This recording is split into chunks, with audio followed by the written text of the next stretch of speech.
Ilisikika hodi asubuhi na mapema. Ikasikika sauti ikisema, amka mwanangu. Ile siku tuloisubiri familia nzima tayari imeshaandama. Amka umshukuru Mungu. Nimeshaamka mama, ilisikika sauti ya binti ikisema. Ilikuwa ni Jumamosi mwanana.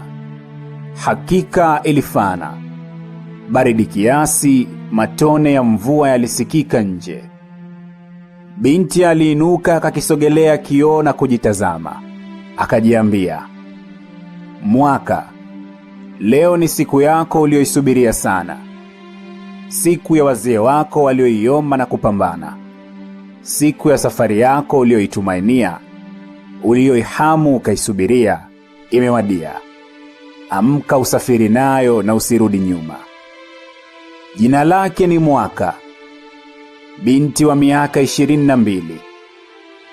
Wa pili kuzaliwa katika familia ya mzee Juma. Bwana shamba aliyejaliwa utu na upole. Watoto 12 kubarikiwa. Na mapenzi makubwa kwa mke wake, wanaorandana na kufanana mithili ya njiwa.